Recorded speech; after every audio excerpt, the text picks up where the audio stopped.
Just fake some evidence of her cheating, squeeze out some alimony, and get a divorce. Wow, Monica, you're a real schemer. I was in the kitchen, listening to my husband and daughter's horrifying conversation. Neither of them knew I was there. Holding my breath as I listened, I was shocked to realize just how much my own family despised me. But at the same time, a feeling close to resignation started to take root. My daughter and husband have always looked down on me. I had desperately tried to change our family dynamics, doing everything I could, but it seemed completely meaningless. Well, I guess that's it. After they left, I muttered those words without thinking. Then, I said my final goodbye to this hellish house. My name is Katherine Jackson, a 47-year-old working mother. I had always been patient since I was little. When I was in second grade, I stubbornly endured feeling unwell, only for it to worsen to the point where I had to be hospitalized. My parents and older sister scolded me for it. My patience often backfires on me.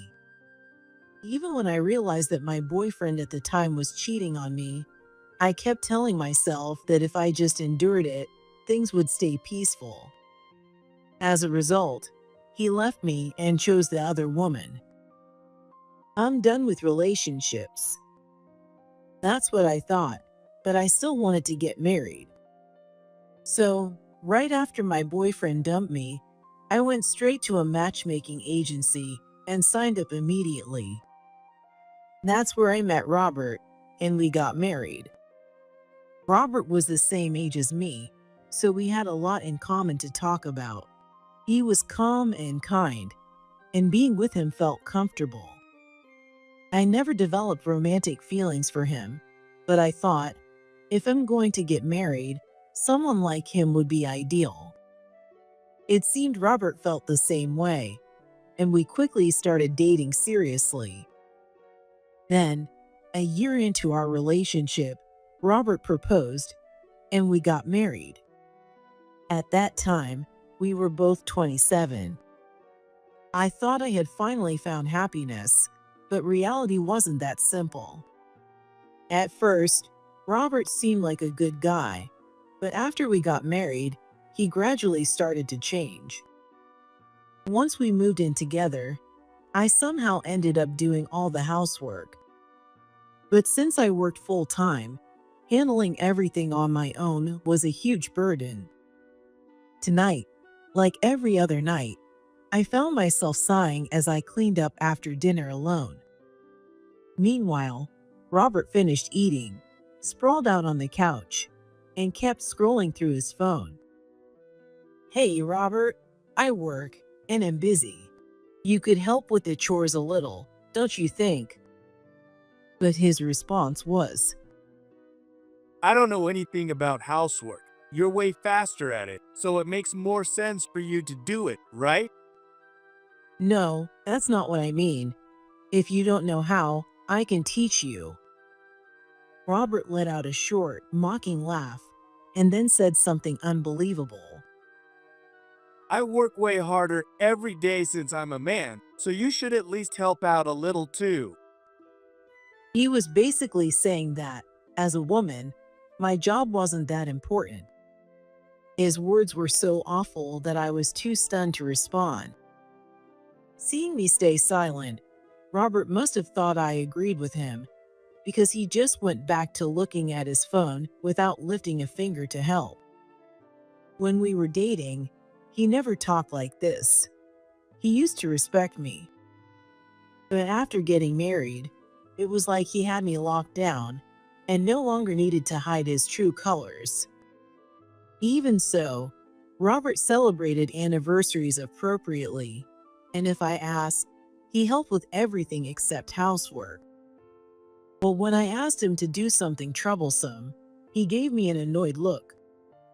Still, it wasn't enough of a reason to consider divorce. I figured if I took my time, I could gradually get him to start helping with the housework. Then, I found out I was pregnant. It was 2 years after we got married, when I was 30. And right after I turned 31, I gave birth to a healthy baby. She was a beautiful little girl who looked just like me. With our new family, I should have been at the peak of happiness. But that wasn't the case. Oh, I've got a fever again. After giving birth, I started getting sick more often. I had heard that pregnancy and childbirth could change women's bodies significantly, but I never expected my health to decline this much. Even while feeling weak and dizzy, I did my best to take care of my daughter, Monica. I couldn't do anything beyond that, so I tried to let Robert know. Sick again? I've been thinking for a while. Are you just faking it? Robert seemed to think that pregnancy and childbirth weren't a big deal.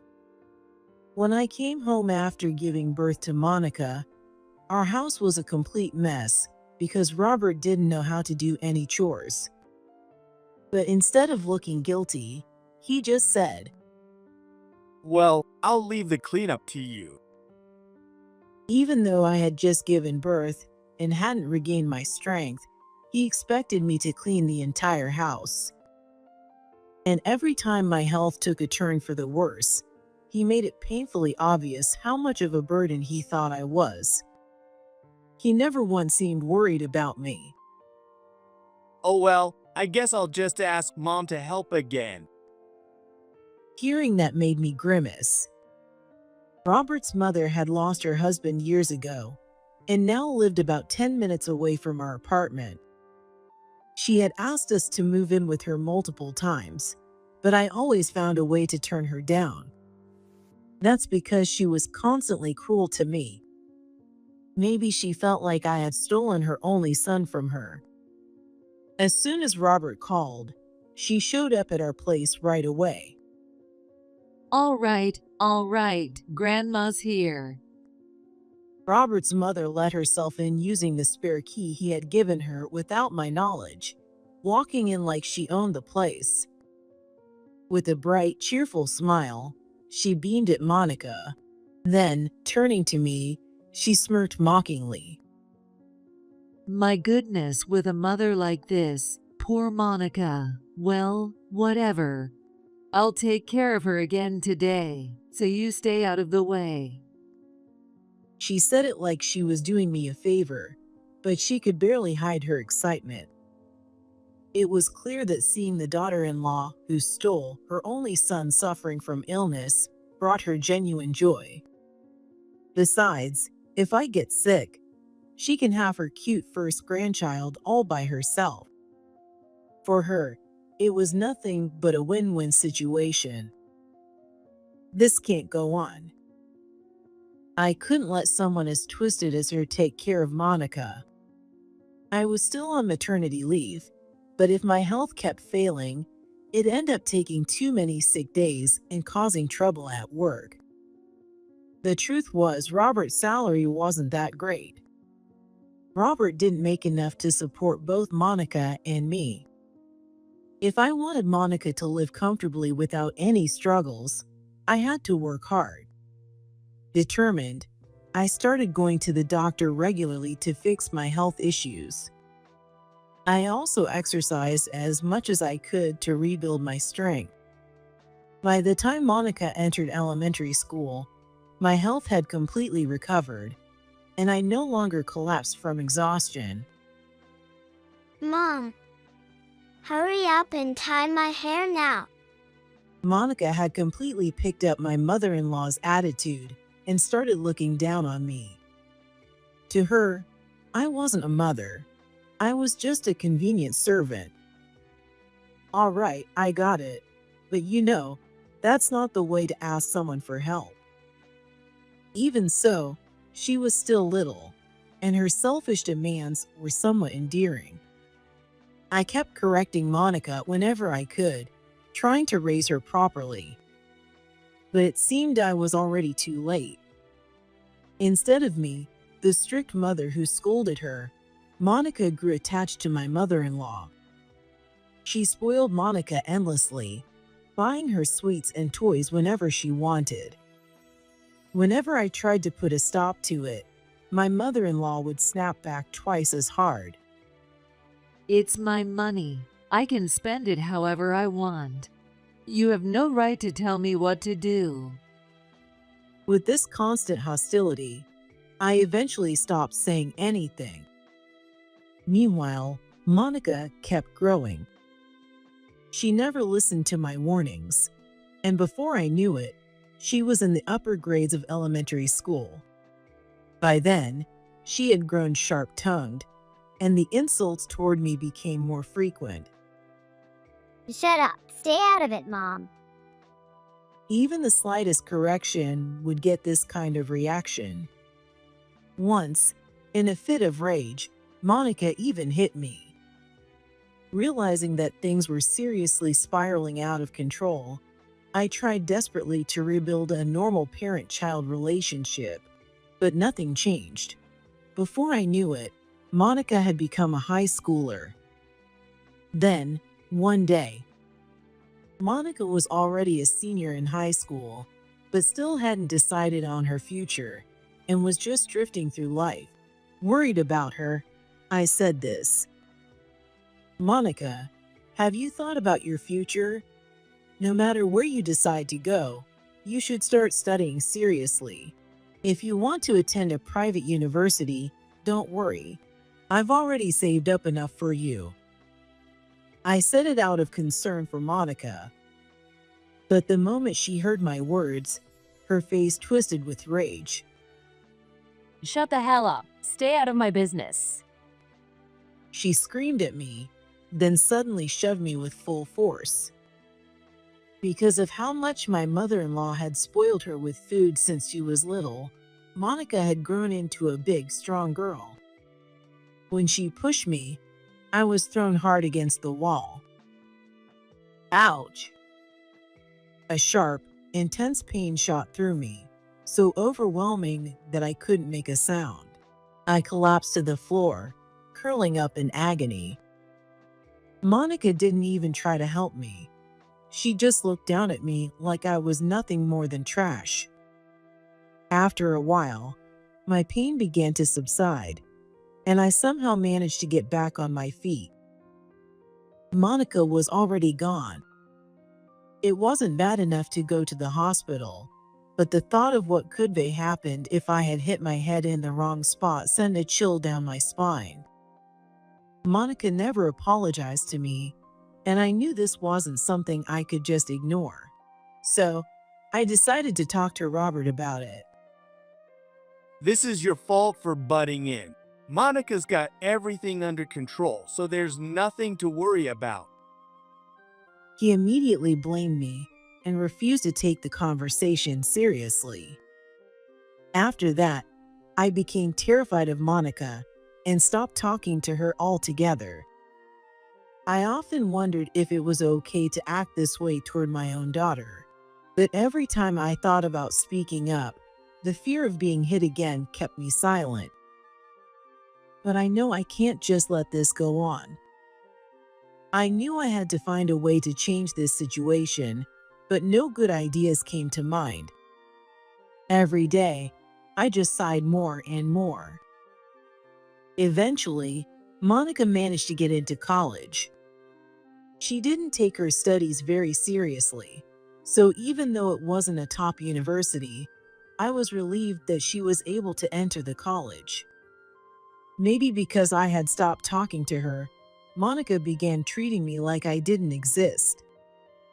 That didn't mean she took care of herself, though. She still ate the meals I cooked and wore the clothes I washed before heading off to school. At this point, I had become nothing more than a convenient servant to her. And maybe because Monica acted this way, Robert and my mother-in-law had also started ignoring me lately. My mother-in-law would still show up at our house unannounced, but whenever she brought gifts, it was obvious she never included anything for me. I didn't say a word about it. I just silently brewed tea for everyone, as always. I knew this daily life was completely wrong, but since there was no direct harm, I just accepted the situation as it was. It was better than saying something unnecessary, getting hit, and feeling the pain. Oh, right. Tomorrow is Monica's birthday. Looking at the calendar, I suddenly remembered. Monica ignored me completely, but she always finished every meal I cooked. Back when Robert and I had just gotten married and were still on good terms, he used to compliment my cooking all the time. Even my mother-in-law, who constantly nitpicked my housework, had never once complained about my cooking. If nothing else, my cooking skills were the one thing my family acknowledged. I should make her birthday dinner this year. Ever since Monica was little, I had always cooked a special, extravagant meal for her birthday. And on this day alone, Monica would actually smile and enjoy her food. Lately, she ate without showing any emotion, but she never left anything on her plate. At least on her birthday, I could feel like I was still part of the family. Did I already have all the ingredients in the pantry? Our pantry was next to the kitchen. It was a small room where we stored food supplies. Since it was out of sight from the kitchen, Monica used to hide and play there a lot when she was little. I stepped inside and started checking the shelves, making a list of the missing ingredients. Just then, Ah, she's not here. Did she go out somewhere? Monica and Robert walked into the kitchen. Oh well, I'll make us some tea. Thanks, Dad. It seemed like they had come for a drink. I hurried to step out of the pantry, but the conversation I overheard made me freeze in place. Hey, Dad. When are you finally going to divorce her?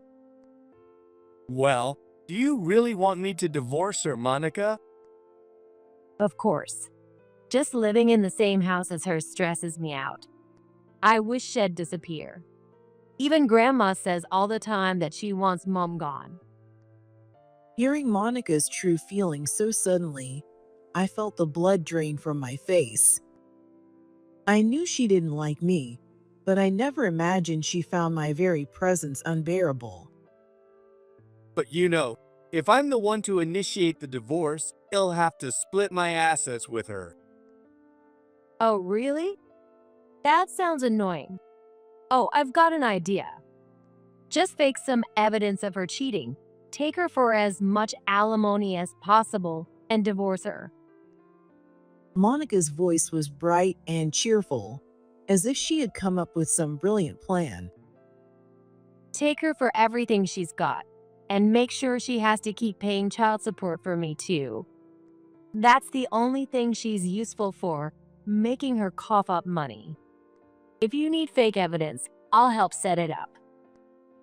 At Monica's outrageous suggestion, Robert laughed heartily, truly enjoying the conversation.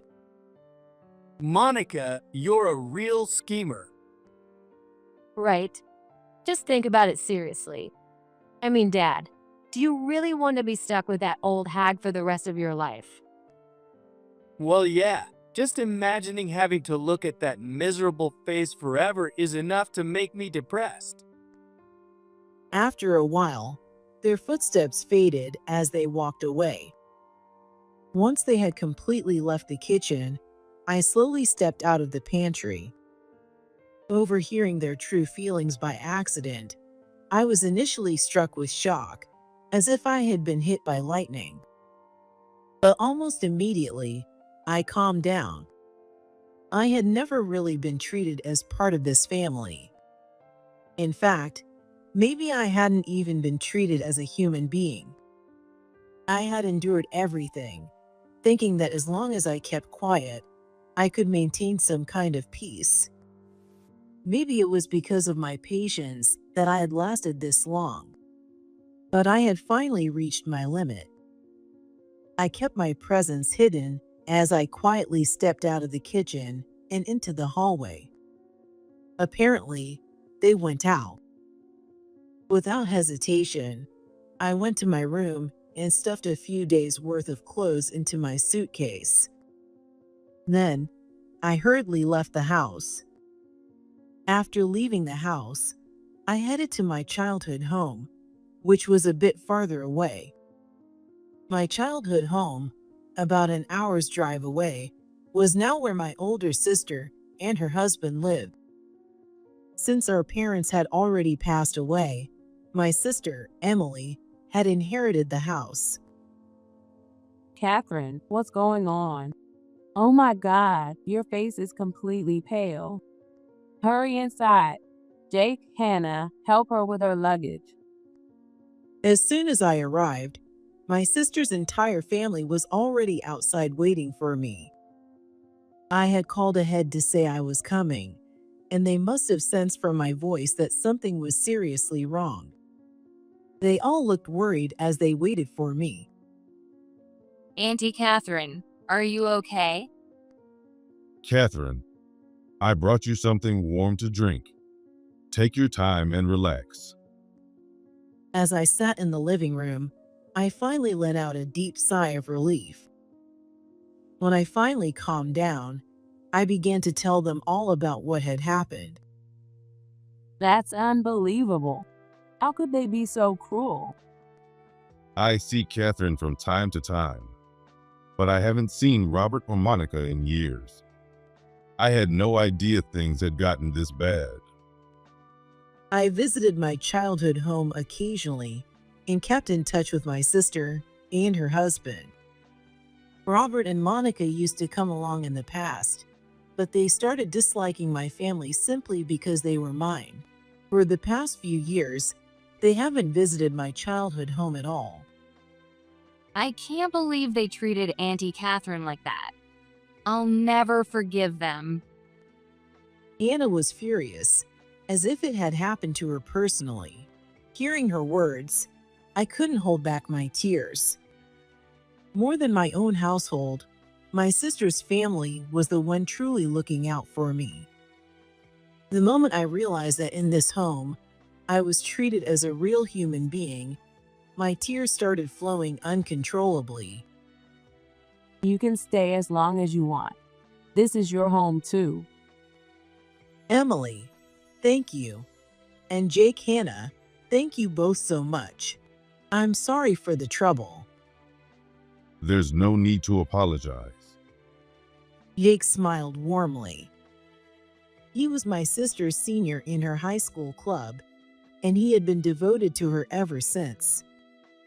I couldn't help but think, I wish I had found someone as kind as Jake. As I sat there, overwhelmed by my sister's family's kindness, tears welled up in my eyes again. That night, for the first time in a long while, I felt completely at peace. Before going to bed, I checked my phone and saw countless messages from Monica and Robert. But I ignored them and went to sleep. The next day, my phone was bombarded with even more calls, but I ignored those too. As I stayed at my childhood home, I focused on healing my wounded heart and enjoying a peaceful life. Thankfully, my workplace wasn't too far from here, so commuting wasn't a problem. In fact, without having to take care of Robert and Monica, I actually had more free time than before. I used that extra time to start preparing for the next chapter of my life. And just like that, 2 weeks passed since I returned home. Wow, today was exhausting. Since it's the weekend, should we go out to eat? Great idea. I'm in. Both my sister and her husband worked full-time, and Hannah was commuting to college from home. That day, everyone had a long day at work or school, and the idea of cooking dinner this late felt like too much. So, Emily suggested eating out, and everyone excitedly started getting ready.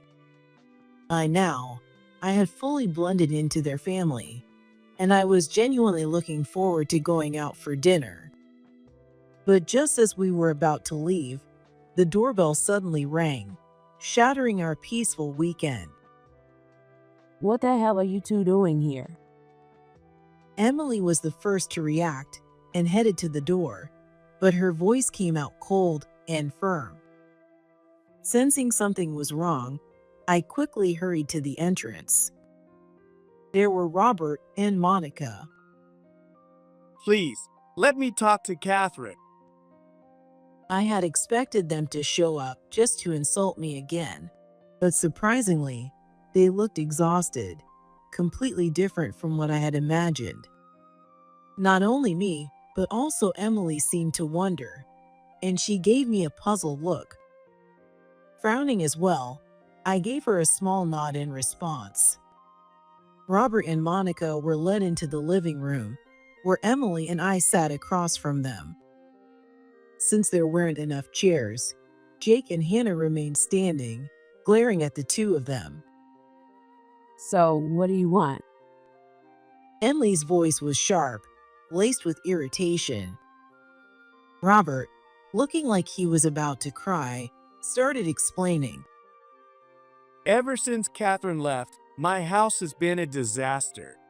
We've been eating takeout nonstop, and now my stomach's all messed up. The laundry keeps piling up, and we're running out of clean clothes. So filthy that there's barely any room to walk. How do you even manage to wreck a house that badly in just 2 weeks? I wondered if these two were some geniuses in the worst possible way. Then Monica chimed in, trying to sound pitiful. I'm so sick of eating takeout food. Everything is too salty, and now I've gained weight, and my skin's breaking out. Hey, how much longer are you planning to stay here? Hurry up and come back now. No, you've always been on the heavier side. I almost blurted out, but held my tongue. Before I could say anything, Hannah spoke up for me. Oh, so you've gained weight, Monica? Well, you haven't changed much in the past, so don't worry about it. Or maybe you've just been steadily gaining weight over the years since we last saw each other. Since they were both girls and close in age, Hannah had never gone easy on Monica. But she never said anything cruel without a reason. This time, she was clearly lashing out because she was furious over how Monica had treated me. Hearing this from Hannah, who had always had a flawless figure, Monica's face turned bright red. A mix of anger and embarrassment flashed across her face. How could you say that, Hannah? I've been going through so much stress. Realizing she couldn't win with words, Monica covered her face with both hands. But it was obvious she wasn't actually crying. Since she was a child, she made a scene of crying whenever it didn't go her way. She's still pulling this act even as a college student. I watched her with cold indifference. Oh, come on, Monica. It's painfully obvious you're not actually crying. That's embarrassing. Just stop. You're a college student now, aren't you? Emily's sharp words made Monica lower her hands in surprise. See, you're not even crying. And by the way, why are you acting like the victim here? The real victim is your mom. Hannah's blunt way of speaking was clearly something she had inherited from Emily. Jake, on the other hand, was always calm and never raised his voice, no matter what happened. In a way, he balanced Emily out perfectly. But Monica had never been spoken to this harshly by Emily before. Emily had always had her thoughts about the way Monica treated me, but she held back, thinking it wasn't her place to interfere with how I raised my own child. But now, she wasn't holding back at all. So you were plotting to fake evidence of her affair and squeeze out alimony, huh? I can't believe you even thought of something so disgusting. And I've also heard everything else you've done to my sister. Do you even realize that what you did is a crime? Monica panicked and looked at me. She hadn't expected that I had overheard that conversation in the kitchen. Mom, why aren't you saying anything? That's right. I hadn't spoken a single word since this all started. No matter what Monica or Robert said, I just stared at them with an expressionless gaze. Before we sat down, Emily had whispered to me, You don't need to say a word. Just do to them what they did to you. Let them finally understand what they've put you through. and so I continued to ignore them completely. Mom, say something, please. Monica desperately pleaded, but I remained silent. Then Robert, looking irritated, finally spoke up. Hey, why are you ignoring your daughter? You're being childish. Surprisingly, it was Jake who snapped back at him. Monica and Robert, you've both ignored Catherine for years, haven't you? So why do you get to put yourselves above her and blame her now? You have no right to say that. How does it feel to be on the receiving end for once? Both Emily and I, along with Hannah, looked completely shocked. Jake was usually calm and collected, but now he was visibly angry. You dumped all the household responsibilities on Catherine while you did whatever you pleased. That's not what a family does. If anyone here is being childish, it's you. You can't even keep your home livable without her. That's not how an adult behaves, but how a helpless child acts. At first, Emily was just as surprised as I was, but she quickly nodded in agreement. He's right. If you can't even take care of yourselves, you don't get to call yourselves adults. And another thing, you waited 2 whole weeks before coming here. Why didn't you come right away after Catherine left? We didn't know where Catherine had gone. Really? Your first guess should have been her childhood home. Are you seriously telling me you couldn't even figure that out? If that's the case, then I'm honestly disappointed in how little you think. Emily's sharp words hit like daggers, and Robert's hands trembled slightly. Watching the two of them get completely shut down by my sister's family, I let out a deep sigh. Emily, Jake, and Hannah, thank you for speaking up on my behalf, but I'll handle the rest myself. I have some things I want to say to these two directly. Saying that, I reached into my bag and pulled out a document, handing it to Robert. Let's get a divorce, Robert. What? Why? Robert's reaction was one of pure shock, like he had never even considered this possibility. I met his eyes with a cold, unwavering gaze. Why? You've ignored me and treated me like I didn't matter for years. What I don't understand is why you ever thought I wouldn't divorce you. Well, Did you really think you could do whatever you wanted to me? That just because I never complained, I was nothing more than a punching bag to you. Well, too bad for you. I'm a human being with emotions. After everything you and Monica have put me through, did you honestly think I wouldn't feel anything? Next, I shifted my gaze to Monica.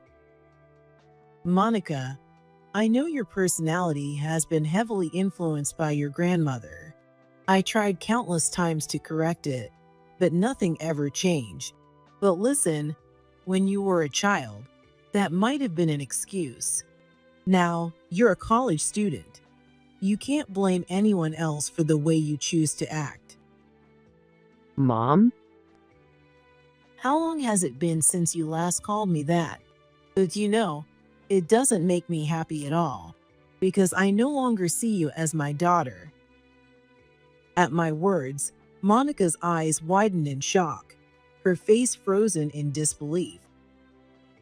"Why do you look so shocked? Weren't you the one who wanted me and your father to get divorced? You called me an old hag and said my only worth was making you paychecks. So why act surprised now?" Tears finally welled up in Monica's eyes. I wondered if I should feel sorry for her, but this was entirely the result of Monica's own actions. There was no room for sympathy. And if I softened now, Monica would become truly beyond saving. Pushing her away was the last lesson I could teach her. I'm not getting a divorce. Robert's voice shook as he tried to refuse. Without a word, I reached into my bag and pulled out a sealed envelope. "This contains all the evidence of your affairs." What? Cheating is a valid reason for divorce. No matter how much you refuse, it won't change a thing. That's right. Robert had been cheating on me all along. I had known about it, but I never confronted him. Still, I figured the evidence might come in handy someday, so I secretly gathered proof of his affairs. Robert must not have even tried to hide it, so I was able to collect enough evidence to fill an entire envelope. Dad, you were cheating? No, it's not like that. This was just messing around. It didn't mean anything.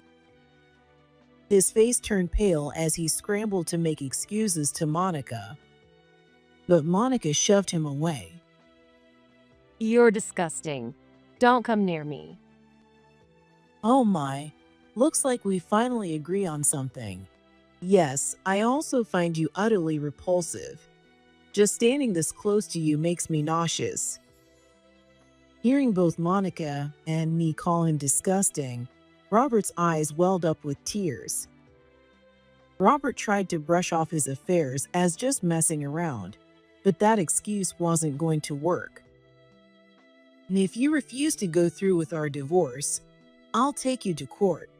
I want to divorce you badly enough to do whatever it takes.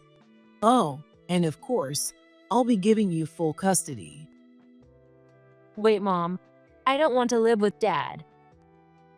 "I don't want to live with you either. Being around your father makes me feel sick, but being around you feels like it's eating a hole through my stomach from stress. Please, just let me go. I don't want to be part of this family anymore." At my desperate cry, Monica froze in shock before tears started streaming down her face. She finally realized that no matter what she said, I wasn't going to change my mind. "This is the result of your own actions. You brought this upon yourselves. I hope you carved that into your hearts." Neither of them said a word in response. They just kept crying. Under the watchful eyes of my sister's family, Robert finally signed the divorce papers. Still sobbing, both he and Monica were then thrown out by Emily and the others. All of Catherine's things that are still in that house, so she'll be coming to get them tomorrow. And if you try anything, you won't get off easy. At Emily's words, the two of them showed no reaction and simply walked away. The next day, as promised, I went to the house, but the mess was far worse than I had imagined. I felt dizzy just looking at it. At least my room is still intact. Letting out a deep sigh, I started packing my belongings. Not long after, my mother-in-law showed up, probably after hearing everything from Robert. Are you really divorcing Robert? "Yes, that's right. Isn't this what you always wanted? Now that I'm gone, you can live in this house with your son and granddaughter." Your wish has finally come true. However, my mother-in-law was clearly flustered when she saw the chaotic state of the house. Despite the mess, she hadn't lifted a finger to help. She wasn't particularly good at housework either, and the house she was currently living in was always in a state of disarray. That's why she had regularly called me over to do the cleaning for her. Now that I was gone, it didn't take long for her to realize that living in this house would be a nightmare. Wait, why don't we rethink this? My mother-in-law's words made Robert and Monica look at me, their eyes filled with hope. But I confronted her with the reality without mercy. I've hated you for a long time, you know. Do you really think I'm going to listen to someone like you? And by the way, I've already submitted the divorce papers before coming here. Myself and your son are no longer connected. We're strangers now. At my words, Robert and Monica burst into tears. My mother-in-law was completely flustered, and it was impossible to have a conversation with her. In the midst of all this chaos, my sister's family and I swiftly finished packing. I didn't have many belongings to begin with, so it only took about an hour to gather everything. Robert and Monica just stood there, stunned, watching me leave. Well then, goodbye forever. Oh, and I'll be filing for alimony through my lawyer, so make sure to cooperate, or things will get much messier for you. With a bright smile on my face, I left the hellish house I had lived in for so long. Afterward, I returned to Emily's house, and while looking for a new place, I filed for alimony from Robert. I also made sure to demand payment from his mistress, instructing them both to settle everything in a lump sum. A while later, after confirming the payment, I finally felt relieved, knowing it was all over. According to rumors, the house I once lived in is in a state of disarray beyond imagination. Robert's salary alone isn't enough to cover their living expenses, and they are apparently in a very tough spot. Monica had said she wanted to continue attending college, but with Robert's income alone, that would be impossible. My mother-in-law had relied on financial support from Robert, but that was only possible because I was the one bringing in the money. Now, with nothing but her pension to rely on, her life is becoming increasingly difficult. Well, whatever happens to them doesn't concern me anymore. I am finally enjoying the freedom I've gained, and am thinking about how to live the rest of my life. But I know I have a strong support system in my sister's family, so no matter what happens, I'll be fine. If anything happens to them in the future, it will be my turn to protect them. I will continue to live my life with my beloved family, doing my best every step of the way.